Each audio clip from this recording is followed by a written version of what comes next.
नमस्कार, मी विनायक सावंत। आज सोशल मीडियाच्या माध्यमातून आपणासमोर येण्याचं कारण म्हणजे की सोलापूर जिल्ह्यातील अतिशय महत्त्वाचा असणारा प्रोजेक्ट म्हणजे श्री संत ज्ञानेश्वर महाराज पालखी महामार्ग। त्या महामार्गासाठी वापरलं जाणारं गोंड खनिज ह्या संदर्भात आपली तक्रार काय आहे काय नाही हे अगोदरच आपण सोशल मीडियाच्या माध्यमातून आपणासमोर सांगितलेलं आहे की त्यामध्ये कशा पद्धतीचं अवैध पद्धतीने उत्खनन झालेलं आहे। ह्या संदर्भात जे पुरावे शासकीय पुरावे मिळाले त्या पुराव्याच्या आधारे आपण तक्रार दाखल केली होती आणि ते पुरावे आपण आदरणीय पंतप्रधान जे असतील, आदरणीय नितीन गडकरी यांचे कार्यालय असेल, रस्ते व वाहतूक मंत्रालय असेल, त्याचबरोबर नॅशनल हायवेचे चेअरमन साहेब असतील, त्याचबरोबर महाराष्ट्र राज्याचे मुख्यमंत्री आदरणीय एकनाथ शिंदे असतील यांच्या कार्यालयाकडे आपण ते पुरावे आवश्यक कागदपत्र चौकशी पाठवण्यात आली होती। तर त्याच अनुषंगाने ते प्रकरण तहसील कार्यालय माळशिरस यांच्यापर्यंत आलेलं आहे आणि आदरणीय कलेक्टर साहेब यांच्या देखरेखीखाली प्रकरण सध्या चौकशी चालू आहे। त्याबद्दल म्हणजे मनामध्ये थोडी शंका आहे की प्रकरण त्या पद्धतीनं चौकशी झाली पाहिजे, त्या पद्धतीनं गती होताना दिसत नाही। त्याबद्दल सुद्धा काल पत्रव्यवहार मी केलेला आहे, कारण कालच मी 9 वाजता आपणासमोर येणार होतो, परंतु तात्काळ मला ते पत्रव्यवहार करण्यासाठी जावं लागलं। त्या पत्रव्यवहारामध्ये आपण असं उल्लेख केलेला आहे की श्री संत ज्ञानेश्वर महाराज पालखी महामार्ग कामासाठी अवैध गोंड खनिज उत्खनन वाहतूक तात्काळ कारवाई करण्याबाबत नम्र विनंती। त्याबरोबर आपण ते पत्र दिलेलं मान्य तहसीलदार साहेब असतील, मान्य उपविभागीय अधिकारी साहेब असतील, त्याबरोबर त्यांना एक शासन निर्णय पण आपण दिलेले आहेत। त्यानुसार त्यांना पाठीमागचे पुरावे दिलेले त्याची आठवण करून दिले, स्मरण करून दिलेलं आहे। त्या पद्धतीनं त्यांच्याकडून सुद्धा पॉझिटिव्ह कारवाईबाबत पॉझिटिव्हिटी येत आहे। असूया, ते करतीलच कारवाई। परंतु सगळ्यात महत्त्वाचा विषय होता आजच्या येण्याचा तो म्हणजे आदरणीय पंतप्रधानांच्या कार्यालयाकडून आपलं एक पत्र ते नॅशनल हायवेकडे वर्ग करण्यात आलेलं होतं। मग तिथं नक्की काय झालं होतं त्या ठिकाणी ते तुम्हाला मला सांगायचं होतं आणि त्यातून आता काय नक्की झालेलं आहे, काय आपल्याला त्यातून महत्त्वाचा विषय आपल्यासमोर आलेला आहे। तर 30/7/2023ला आपण आदरणीय पंतप्रधान यांच्या कार्यालयाकडे ते पत्र दिलं होतं, तक्रार पत्र दिलं होतं।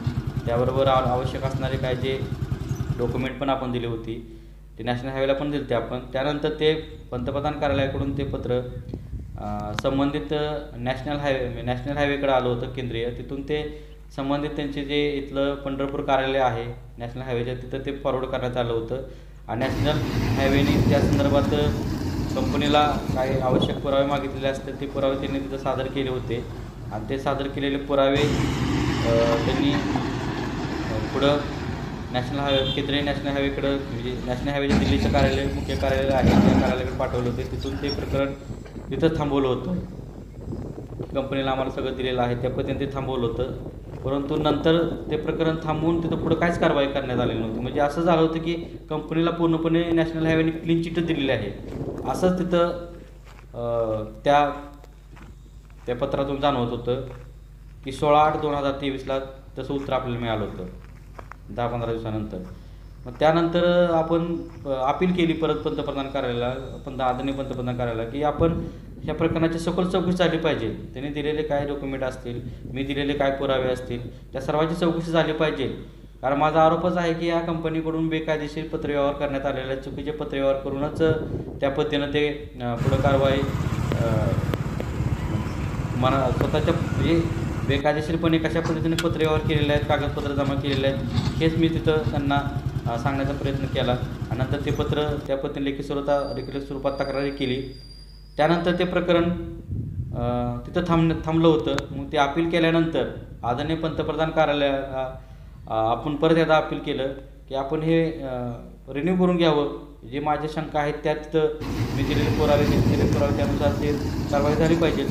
त्यानंतर 11/10/2023ला ते आपली अपील योग्यरित्या दखल घेण्यात आली आणि दखल घेण्याचं काम आदरणीय पंतप्रधानांच्या कार्यालयाने केलं। त्याचबरोबर नॅशनल हायवे अथॉरिटी, राष्ट्रीय महामार्ग, NHAI केंद्रीय असतील, त्याचबरोबर मंत्रालय जे रस्ते वाहतूक मंत्रालय आहे भारत सरकारचं केंद्राचं, म्हणजे तिन्ही कार्यालयाने आपली दखल घेऊन जे तिथं प्रकरण गेलं पाहिलं होतं, म्हणजे राज्य शासनाला पूर्ण अधिकार दिलेले आहेत महसूल विभागाला की आपण त्या पद्धतीने रॉयल्टी तुमच्या नियमाने वसूल करून घ्यावी।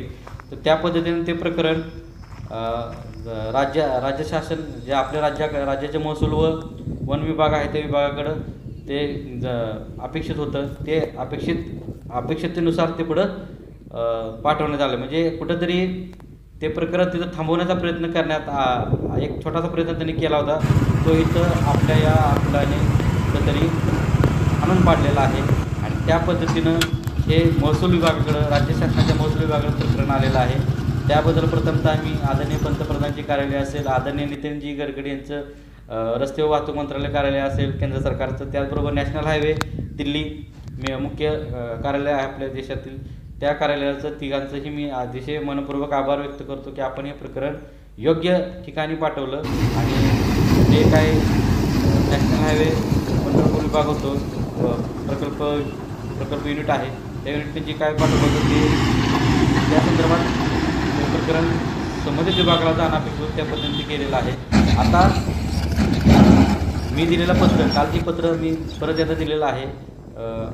तहसीलदार महाशय असतील, त्याचबरोबर उपविभागीय अधिकारी आकडे असतील, त्यांना जे शासनाने दिलं त्याला स्वतः कारवाई करतोच म्हणले. त्यांच्याकडून पूर्णपणे कारवाई करण्याचीच भूमिका त्यांनी आता घेतलेलं आहे. त्याला आवश्यक शासनाने दिल्यामुळं त्यांना स्वतः ते करणं भागच आहे. आणि तेच पुढं फॉरवर्ड आपण कलेक्टर साहेबांना केलेलं आहे, मुख्यमंत्री साहेबांना केलेलं आहे, सगळ्या विभागाला केलेलं आहे. आणि कारवाई 100% होणारच आहे.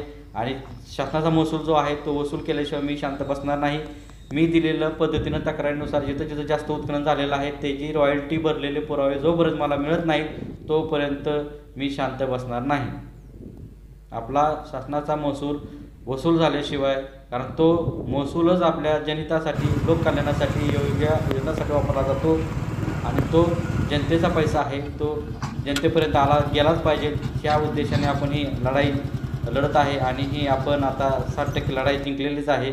आणि 100% आपण दिलेल्या पत्राच्या अनुषंगाने कारवाई होणारच आहे. आणि ती करून घेण्याचं कामसुद्धा मी करून घेणारच आहे.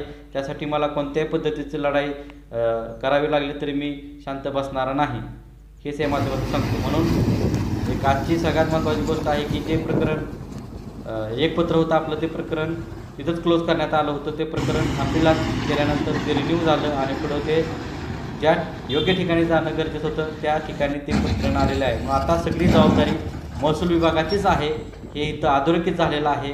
ते आदरणीय पंतप्रधानजी कार्यालयाने सांगितलेलं आहे, तेच आदरणीय नितीन गडकरीजी यांच्या कार्यालयाने सांगितलेलं आहे, रस्ते वाहतूक मंत्रालयाने, तेच नॅशनल हायवेने सांगितलेलं आहे केंद्राच्या. त्यामुळं आता महसूल विभाग, महाराष्ट्र शासन ह्यांच्यावर पूर्ण जबाबदारी आलेली आहे, त्यांच्या सचिवांवर जबाबदारी आलेली आहे, त्यांचे जे मंत्री आहेत महसूल विभागाचे त्यांच्यावर जबाबदारी आहे की आपण जनतेचा पैसा कशा पद्धतीने यांच्याकडून वसूल करून घेतला पाहिजे, ही त्यांची जबाबदारी आहे. आणि योग्य प्रकारे करतील हीच अपेक्षा ठेवून आपण पुढे लढत राहूया. आणि न्याय मिळवून आपण आपला महसूल वसूल केल्याशिवाय कंपनीला सोडायचं नाही. किंवा ते महसूल, त्या माझ्या शंकाचं निरसन जोपर्यंत महसूल वसूल झाला, रॉयल्टी भरलेली आहे, मी जी सांगितलेली शंका आहे पुराव्यात त्या पद्धतीनं जर ते वसूल झालेले पुरावे असतील तर माझं कंपनीविषयी, माझी काय बांधायला बांध नाही की त्या कंपनीविषयी मी लढतोय, त्यांचं कुठले खुन्नस मला काढायचे आहे असा विषय नाही. तर शासनाची जी महसूल आहे तो महसूल भरला गेला पाहिजे होता, हीच माझी अपेक्षा आहे. कारण मला मिळालेली माहिती शासकीय कार्यालयातून मिळालेली आहे. तहसील कार्यालय असेल, जिल्हा खनिकर्म, जिथं हे व्यवहार चालतात त्या कार्यालयातून मला मिळालेली माहिती आहे की जेवढं उत्खनन परमिशन दिली तेवढं रॉयल्टी भरलेलं आहे, त्यापेक्षा जास्त उत्खननाची रॉयल्टी त्यांनी भरलेली नाही असं या माहिती अधिकारातून मिळतं. म्हणून मला जी रॉयल्टी भरलेली नाही त्याविषयी मला कंपनीनं अजून कुठली माहिती दिलेली नाही किंवा संबंधित प्रशासनाने मला माहिती दिलेली नाही.